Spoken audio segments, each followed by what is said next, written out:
I'm playing Jesus in my church program. He came to me, I told him I don't look anything like him, but nobody else would do it, so here I am. In playing him, I got to thinking about him.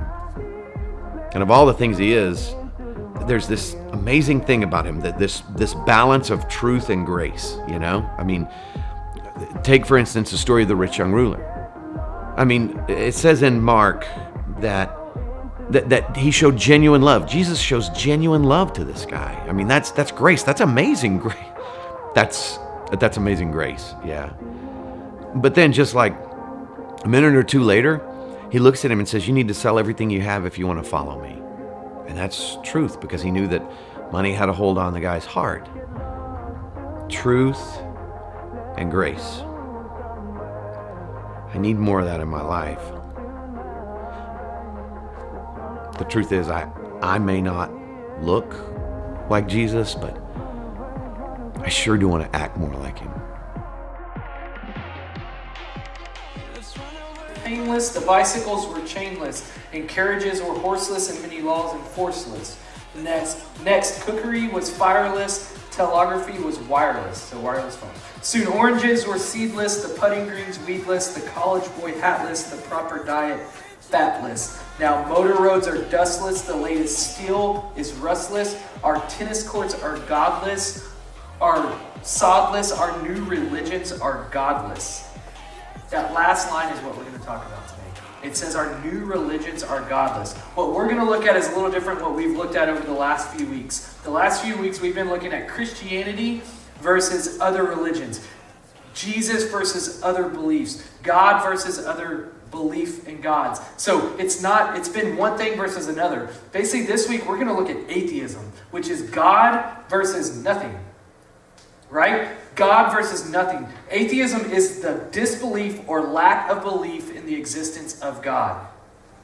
So keep in mind, this isn't, you may hear the term agnostic, meaning that I don't know if I really believe, or I might believe, but I'm not worried about it.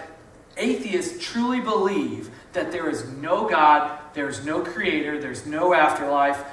They're usually a little argumentative about it. They usually stand kind of firm on science and some different stuff and try to argue it that way. And they truly, truly believe that life on this earth would be better if everyone thought the same way they did. They truly believe it's bad that we believe in Jesus Christ, which is kind of crazy because I'm not sure Christians are really going out there just doing a whole bunch of bad things, but that's what they believe. They believe things would be better if everyone believed the same thing they did. So I'm going to go over a couple of just maybe arguments or points that atheists try to bring up. One thing that they always try to go to is this idea of good versus evil. Where do we get our moral belief? Where do we get the idea of what is good and what is evil? They believe that it's subjective is where we get our morals. Subjective morals mean it's our own opinion what is right or wrong. It's our own opinion. Basically, the way we grew up, the way our culture tells us, the way our parents tell us, that's how we decide what is right and wrong. But we believe it is objective moral standards, meaning there's an absolute right and wrong. And we can see that in a lot of different ways in history. You have the Nazis that did things, if that was just their belief, how can we say that that's wrong? Right? There's no moral standard. God gives us a moral standard. One way to look at it is this way. For something to be more evil or more good, there has to be a standard, right? Can y'all all agree that murder is more evil or closer or further away from good than maybe stealing a piece of gum from the store? Can y'all agree with that? That it's more evil. For something to be more evil, that means it has to be further away from a standing point, a solid point. I know that's confusing, but I really want y'all to get that. That they believe there is no moral standards, there's no absolute right or wrong, yet we believe that God gives us this moral standard, these absolute standards for right and wrong, good versus evil. Something else they say, well, if God was real, then God's an evil God. Well, in that same argument, they're saying, what is evil without this absolute standard? But we won't go there. But they say God is evil God. I don't believe that God is really evil, because I don't know that real evil actually exists. I think evil is just the absence of good, or evil is just the absence of God, just as darkness is the absence of... Come on. What's darkness? The absence of light. Are y'all awake? Like, it's 11:30, or it's past that. Y'all gotta wake up. Come on. So, just as darkness is the absence of light, darkness doesn't truly exist. It's just the absence of something. Just as real true evil is just the absence of good. And a lot of times, we have to remember, though, that God is a sovereign God. God is in control. God is over everything. It is His purpose, His will, His idea. He is in control. And a lot of times, we look at that as, God, why are you allowing this to happen? If you're truly in control, why are you allowing this pain to happen? But we got to remember, His primary goal is for His glory. It's not for ours. His primary goal is to repair the relationship with Him. That's why Jesus came. But we, a lot of times, don't understand that. We don't see the purpose behind it. We don't see the purpose because of the pain. But I want y'all to think of this. How many of y'all have a pet? All right? So I have a dog. Her name is Ladybird.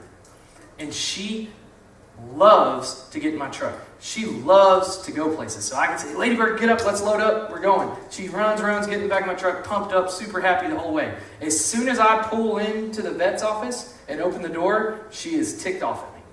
She is very upset because she hates it. Like, so much that I have to drag her where her feet are stopping and I'm pulling the collar off of her. We get in there. She doesn't do anything but just shakes and doesn't want to go in. They go in and they take blood from her. They give her shots. They have to sedate her just to cut her fingernails. Or her toenails, I'll say. They have to sedate. Like, she hates it. But she doesn't understand that everything that I'm doing, this entire 2-hour process, is for her good. Now, I'm not saying we're on the same mental capacity as a dog. I'm saying that our mental understanding of God is about the same as what a dog looks at as us. A lot of times, God's given us this pain or putting us through these things, but it's hard for us to understand why. And that's okay, because we serve an amazing God, amazing Creator, and it's all because of His purpose, His perfect timing, His perfect will. And we have to understand that all things that happen, if He is in control and He is a sovereign God, all things that happen are either caused by Him or they're allowed by Him. Right? All things are either caused by Him or they're allowed by Him. Which goes into the next thing, is why else do bad things happen? All right? Or hold on, I'm going to go back real quick. So we talk about everything has to have a purpose, right? Real quick, do y'all understand that Jesus, Son of God, had to come here and endure pain and suffering? All right? Jesus had to come here to endure pain and suffering. And of course, it had one of the biggest purposes in this world. It was to save all of us. So if Jesus had to endure some pain and suffering for a big purpose, which I'm sure glad He did, we're going to endure some pain and suffering every once in a while for God's purpose. So if it's good enough for Jesus, it's good enough for us. So other things. They may ask, an atheist may ask you, like, why else do bad things happen? Was there any other reason bad things happen? I agree. I believe so.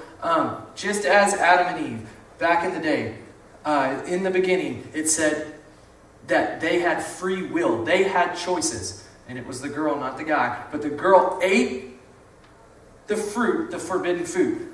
Gave them free will to choose on what to do. Atheists have the same free will that we do because they were created by God. But the same free will that they argue for the non-existence of God, saying, well, if God existed, then there wouldn't be these bad things, is the same free will that they have to reject God. The same free will that they have to choose to reject God is the same free will that they use to try to disprove God. But it doesn't make sense. But I agree. We do have free will, and a lot of times it's our choices, but God allows them to happen. And it's true. We live in a world of pain. We live in a world of suffering. We live in a world of disease. We actually live in a world, and two of the biggest ones is poverty and hunger. And a lot of times we ask God, why do you let this happen? Yet research shows that there's enough food on this planet to feed every single person abundantly. It says there's enough, research shows there's enough money in this world for every single person to live a life of great wealth. Yet we try to blame God for certain things. Does that make sense to y'all? Like a lot of times it's caused by us, and a lot of times we as humans look at this and we say, God, why did you let this happen? We ask, why did you let this happen when a lot of things are caused by us? And even as believers sometimes, when bad things are happening, when something's not just going right, we can't understand it, we want to push God away. We want to push God away and say, God, why are you letting this happen to me? When in fact, that's exactly what we need at that time. A lot of times when we have pain and we have suffering, we need God. Think of it this way. I was with my son the other day at the park, and we're playing, we're running, he likes to race. And it's got this concrete circle that goes around it, and he was wanting to run, he's running, and he falls down and scrapes his knee. He runs up to me, I hold him, I console him, I tell him I love him, that he's going to be okay. He didn't blame me for what happened. Like, Dad, why did you let that happen to me? But I think we do that to God a lot of times. We're like, God, why did you let that happen to me? When actually, he didn't cause it necessarily, but he allowed it to happen sometimes. But we need that comfort. We need that relationship. And even as believers, sometimes I think we push ourselves away from God when exactly what we need is just to be consoled, to be picked up and say, I love you, I'm here for you, and I have protection. And the last thing, atheists are always going to bring up the idea of like, well, if God really existed, this wouldn't happen. If God really existed, there wouldn't be this evil. Or if God really existed, this bad stuff wouldn't happen. But I think a lot of times what we miss out on and don't remember is this question. Why do good things happen? Right? We always want to look at the bad. Why do good things happen? Why do we have relationships? Why did God create marriage? Why do we get to fall in love? Why do we have emotions? Do you know that we can be so happy sometimes we cry? We can laugh so hard we cry. Just the miracle of birth. If you walk outside and look at the sun and the clouds and all this stuff, why do these good things happen? Why do we get to eat amazing food and it tastes good? Have you ever thought about that? Why do we get that? Why don't we just all eat meat and leaves and it all tastes the same and we'd all live? But why did he create us in a way that we get to experience good things? I think that's what we miss out on sometimes, is we forget to ask ourselves, why, God, do you allow these good things to happen? Instead of asking, why are these bad things happening? But for me, though, this is kind of, I don't know about y'all, I didn't grow up in a church. I didn't grow up with a youth group. I didn't grow up with a pastor or small group leader. I didn't go to church on Sundays. That's not how I grew up. But I can tell you this, I never once doubted of a God or a creator. I had a bunch of questions, yes, but I never in my heart doubted that there was a God and there was a creator. And I think this is why. In Romans 1:20 it says, "For ever since the world was created, people have seen the earth and the sky. Through everything God made, they can clearly see his invisible qualities, his eternal power, divine nature, so there is no excuse for not knowing God."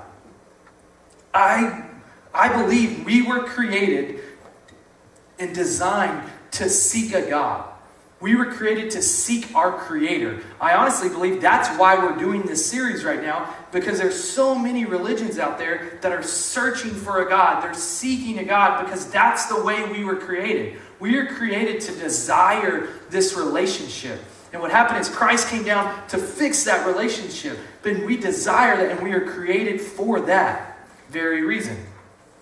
But if we're created to desire this God, those are the questions we have to ask ourselves. And we're going to go back to the very beginning. There's 3 more things, y'all stay with me, not too much longer, that we talked about at the very beginning of this series. And if you've missed any of this series, y'all remember we have a YouTube channel. You can see every single video that's gone up for the last couple of months. So make sure y'all check that out if you forgot anything. But what we're going to go back to, there's 3 main things that you can rely on to find out who your God is. Because we are designed and we are created to seek this God. The first is, what is your source of truth?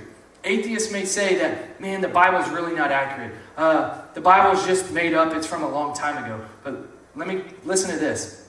The New Testament alone, so the New Testament, the life of Jesus, the ministry of Jesus, the death of Jesus, the New Testament alone has around 24,000 supporting biblical manuscripts, meaning transmissions or interpretations of it. There's over 24,000.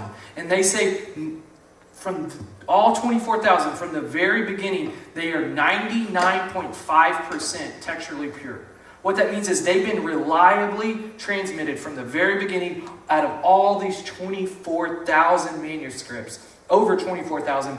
We can trust them. It's truth. It's what was really written that long ago. They're 99.5% textually pure. Second thing, if what's written in the Bible is what was written that long ago. We know that it's true. It's been reliably transmitted over all these years, so we know whatever's saying is to be true. Let's look at just the Gospels. Y'all know what the Gospels are? That's Matthew, Mark, Luke, and John. These are the Gospels, are the people talking about their relationship with Jesus. They're talking about their interaction with Jesus. It says that one of the Gospels was written about 50 to 60 AD. One of them was written around, or two of them were written around 70 to 80 AD, and one of them was written around 100 AD. So you have 4 different people accounting of the life of Jesus that are written about 50 to 60 years apart. All right? And do y'all know how long ago 50 to 60 AD is? It's a long time ago. There was no internet, there was no email, there was no text, there was no nothing. Yet, these 4 people wrote about Jesus. They wrote them 50 to 60 years apart. They didn't get together and write it. They were hundreds of miles apart from each other. They didn't have any type of communication, yet every single one of their stories line up perfectly. All of them line up perfectly. Now, they have different perspectives because their relationship to Jesus, but all of the facts line up perfectly. I can tell you this. Have y'all ever played the telephone game? I guarantee you, us right here, I couldn't make up a story, tell it to you, you tell it to him, you tell it to him, you tell it to him, you tell it to him, you tell it to him, and it'd be right. And that's within a minute, 5 people sitting together making up a story. Yet these people did it over a 60-year span, didn't sit down together, and they all line up perfectly, and you want to tell me that was just made up? It doesn't make sense. They were written. So the fact that their accounts all line up perfectly, and they weren't even written at the same time, proves that they're accurate. So we know that it was reliably transmitted. We know that the Gospels all line up to be true. So the question is, do you have faith in the Bible? Is that your source of truth? That's the first question you need to ask. The second thing is, a lot of times we have to ask ourselves, who is Jesus to us? Do we believe in Jesus? Atheists may say he's just another guy in history, or he may not have even exist. But there's 4 truths to Jesus, or 4 possibilities to Jesus. He can either be a liar, he can be crazy, he can be the legend, just some legend that people made up, or he's the truth. I don't think he was a liar or crazy. I don't think he had lost his mind. I think he had lost his people, and he just wanted them back. So he wasn't crazy. But if we say the Bible is true, we believe that to be our source of truth, we can't be afraid to use that as our source for Jesus. So I want to read John 1, verse 14. It says, "And the Word became flesh and dwelt among us." He's saying Jesus is God. Jesus is who he said he was. He dwelt among us. We beheld his glory, glory as the only begotten from the Father, full of grace, full of truth. So kind of crazy it comes back to talk about grace and truth. But the Bible accounts for the life of Jesus. But not only does the Bible account for the life of Jesus, history and science account for the life of Jesus that prove that he actually existed. There's a guy named Tacitus. He was a Roman guy. He was basically the equivalent of the History Channel or National Geographic in that time. He accounted for everything that was happening around that time, and he talks about Jesus in his writings, that he was an actual person. So we know he wasn't just a legend. Right? So we know he wasn't crazy. We know he wasn't just a legend. So it can only be that he's exactly who he said he was. He was the truth. There's shrines and historical markers of the crucifixion at Calvary where he was crucified. There's a shrine around his tomb where he was buried and where he resurrected. But the miracles that are documented in all of these things are proof of exactly who he said he was. It's proof that he was a direct connection to God. And then the greatest of all, the resurrection proves who he was. And not only, it wasn't as if the resurrection happened and there was just an empty tomb. Because that's one thing. Oh, he's gone. He actually appeared. He came and made himself come back to life, and he appeared to people. Paul writes this in 1 Corinthians. It says, after that he appeared to more than 500 of the brothers and sisters at the same time. And this is important right here. He says, most of whom are still living. What's he saying there? He's saying, look, don't take my word for it. Go ask somebody. The circulation of this text right now is going around, and he's saying, look, the people that saw him, there's over 500. Go ask them. Do y'all think if he was lying, he'd say, go ask these people and see if I'm telling the truth? He's telling them, don't take my word for it. Go look. You don't have to listen to my personal story. Go ask these people and find out for yourself and hear their story. But I think if you have a relationship with Jesus, you have your own personal story that no one can take from you. I know for sure my proof of Jesus. I know because of Jesus, I am a better father. I'm a better husband. I'm a better brother. I'm a better friend. Because of Jesus, I'm a better leader. I'm a better teacher. I'm a better communicator. Because of Jesus, I'm a better person. So you can't tell me he was just some other guy. Because I know he's not. You can clearly see Jesus has changed lives, he's changed history, and he's changed hearts. And he's continuing to do that every single day. So he's not just some other guy. So we know that the Bible is our source of truth, and it is true and accurate in what it says. It accounts for Jesus. We know history accounts for Jesus. We have our personal relationship with Jesus that says we know who this guy is and we trust him. So the question comes down with an atheist, because it's God versus nothing. It's God versus the idea that the world just spontaneously happened. Because that's what they believe. They don't believe in a creator. They don't believe in the afterlife. They believe that this all just kind of happened, and then you die and you become dirt or maggot food, whatever. As bad as it sounds, that's what they believe. So it's God versus nothing. Now, as far as creation, they'll tell you, it just kind of all happened. There's over 200 parameters, over 200 things that have to line up just perfect for Earth to even support life. There's 200 things that if just one of those were off by just a little, we couldn't be here right now. This wouldn't happen. Yet, they want to say it's all just a coincidence. Now, I want you to watch this video real quick. This is a video of a guy named Francis Chan, and he kind of goes into a little more detail on the idea of this all being just some chance of this happening.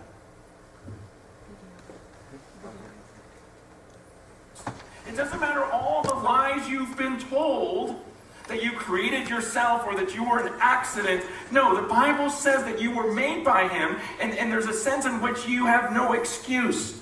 No matter what's been taught in class, what's been told to you by your parents, what Romans 1 verse 20 says, it says, for his invisible attributes, namely his eternal power and divine nature have been clearly perceived ever since the creation of the world in the things that have been made, so they are without excuse.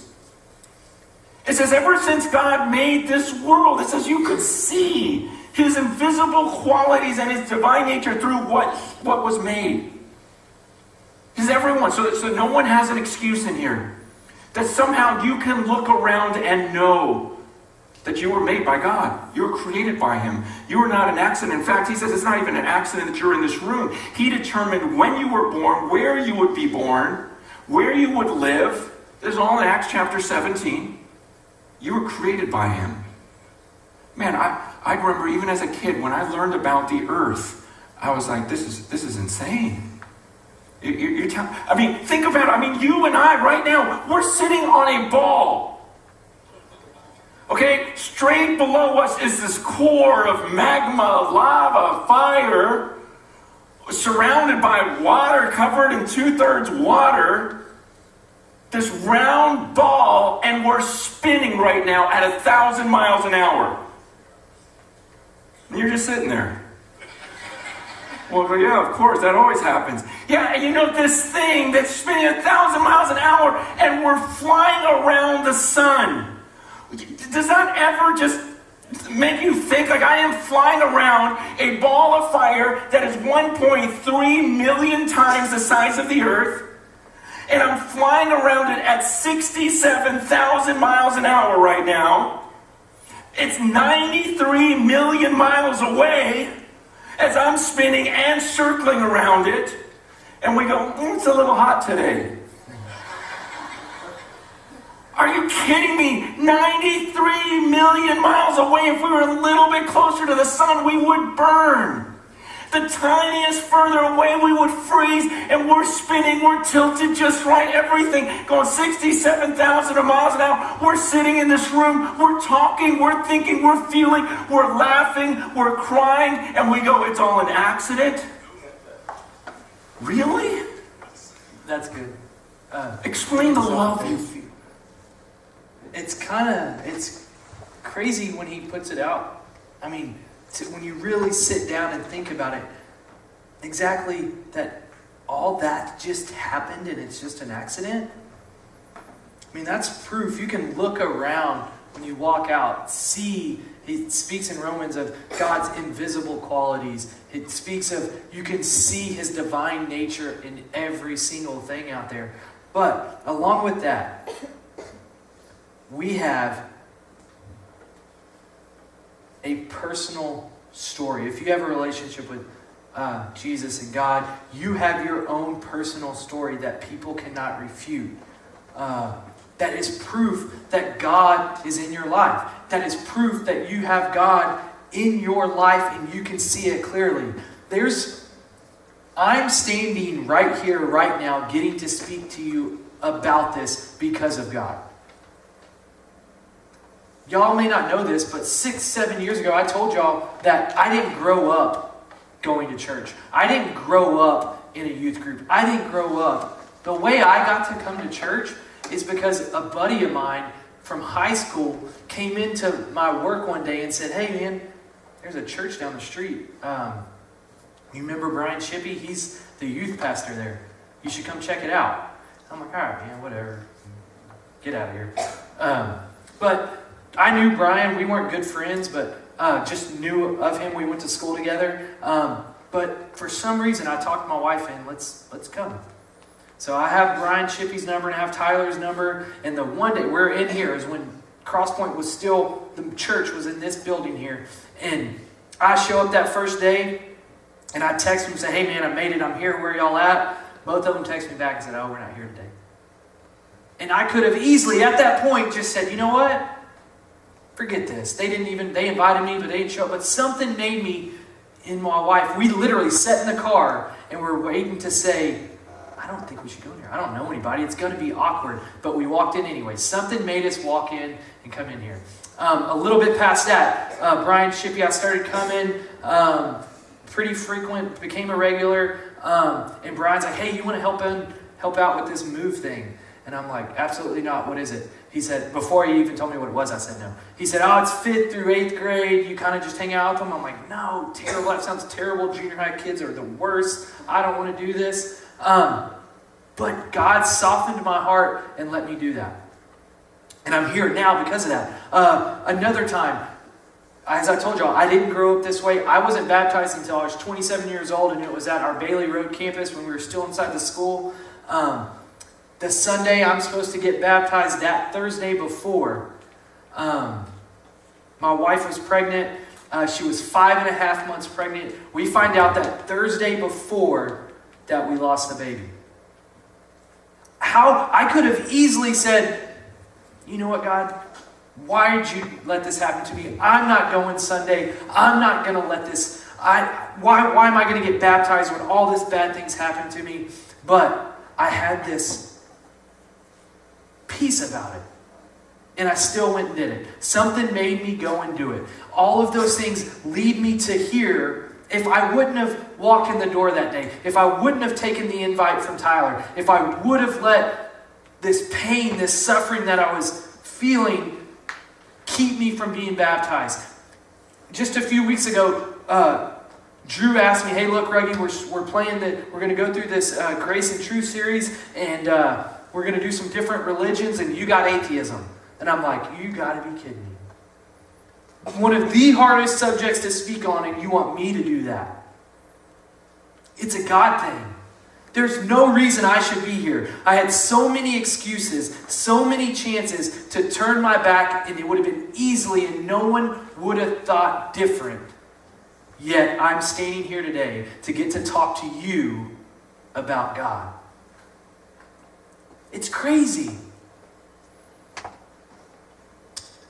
There's a renowned Christian apologetics guy. His name is Ravi Zacharias. If you read or YouTube it, the dude is awesome. But he says one thing. He says the belief or disbelief in God will have more consequences, meaning a bigger effect on your life than any other issue. The belief or disbelief in God, either one, is going to have the biggest effect. It's because the way you speak, the way you treat other people, the way you treat your friends, the way you talk to people, the way you work, your work ethic, the way you study, the way you treat your teachers, all of those things hinge on your belief of God. And I believe this to be true, that one day, every single person is going to get to a point and they're going to get in front of God, and He's going to say two things. He's going to say, depart from me, you never knew me. Or He's going to say, welcome, my faithful servant, my child, you have made me proud. So my question to you today is to leave you with this. Are you going to trust in this love versus hate? Because that's who Jesus was. That's what the Bible teaches us, is this love versus hate. Are you going to trust in redemption or death? Is it going to be the idea that God came as a man and died on a cross for us so that we can have a right relationship and live in eternity with God? Or are we just going to believe in this death that just happens? Or are you going to believe in God or nothing? Because those are your choices with atheism. That's your choice. You either believe in God or nothing. So my question to you is, what do you believe? And we're going to break into small groups. Let's pray. God, we love you. We thank you for today, Lord. We thank you for this time. We thank you for just your words, Lord. To know that you are here with us. You give us proof every single day. You give us the confidence to go through life.